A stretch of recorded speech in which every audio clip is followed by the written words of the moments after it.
I don't understand why people are obsessed with opening up and disconnecting the batteries on these tractors anytime they don't start. Unless you're replacing the battery, there's no reason to. You can charge them. It's easier to charge them while they're still in the tractor because they're 6-volt in series, so they need to be connected to each other anyway. Why not just leave them alone? It gets even worse. This battery was put back in backwards. That says negative. That's going to the other battery. This is supposed to be negative here. That goes to the ground. So, Lord knows what's happened to these poor things.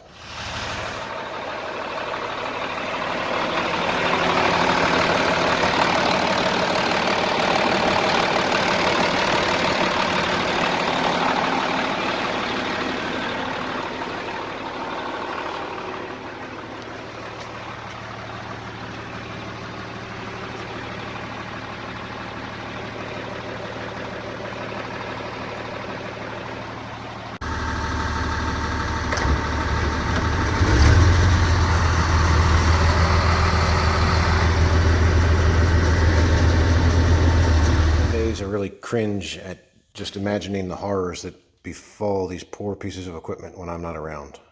This one, based on some context clues and some text messages I got, I'm guessing the batteries were dead because the key was left on over the weekend. As to why the batteries are dead, well, that's just my surmising because it happens a lot. In any case, the batteries were dead. They couldn't get it started, so they drug it out of the way and used the other tractor on the spreader. This battery, I'm sure, was removed. I don't understand people's obsession with removing the 6-volt batteries. So there's two 6-volt batteries that are in series to give you 12 volts. You can hook up jump starters or battery chargers on the other side where you have 12 volts. You don't need to take the batteries out. But for some reason, anytime these tractors don't start, people want to start disassembling things, and it's bad. So when I came on the scene, this battery, I'm sure, had been taken out because it was installed backwards. And it was very fortunate that the negative post is smaller diameter than the positive post. So they could not get the ground cable back on it. It was sitting on there, so I'm sure it was making contact backwards, which is not good for anything. But it certainly was never going to start backwards like that. And I kind of think that while it was out, this battery may have been on a 12-volt charger. Because when I put my tester on it, my toaster tester that nobody likes, it read actually that it was pretty strong. It doesn't have a super accurate scale for 6-volt, but it said it was strong enough that it should have started the tractor.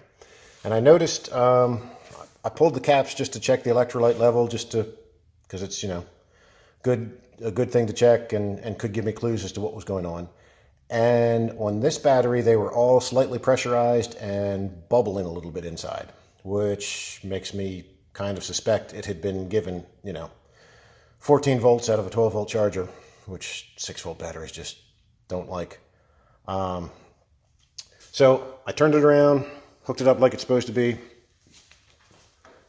The other battery I don't think was messed with just because it's still dirty. I pulled those caps, no pressure, no bubbling, so that makes me think it's just been on its own or discharging into the other one. I don't know what happens when you hook up two batteries backwards like that.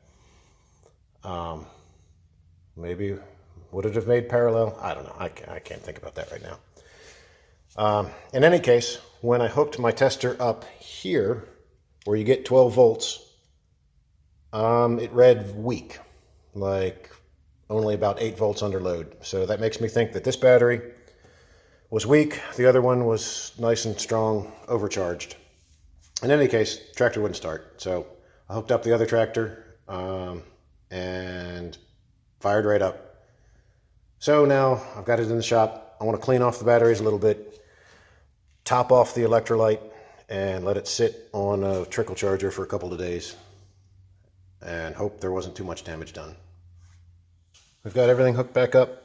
Terminals cleaned with a fresh layer of nice dielectric grease. They weren't really too bad because I'm kind of fanatical about keeping that stuff on them anyway. And my fancy C-Tech charger hooked up to it on recondition mode. It thinks there's hope because it's already moved up one light, so at least it's telling me they're not toast. My tester said they're not toast anyway, but all of the cells were a little bit low. I didn't have enough distilled water to fill them all up, so I distributed what I had. They were evenly low, which is good, and now they're all evenly slightly less low. And as we can see, because this is, again, a 12-volt charger, charging two 6-volt batteries in series, I'm hooked up at the solenoid, which is that post. If you follow the cable around, is at the end, the positive end of this battery. And then my ground is the shiny little stainless bolt on the manifold. So we've got 12 volts going in there where it's supposed to be. I left all the caps a little bit loose, just in case it needs to burp a little bit. And we'll come back and see what she looks like tomorrow.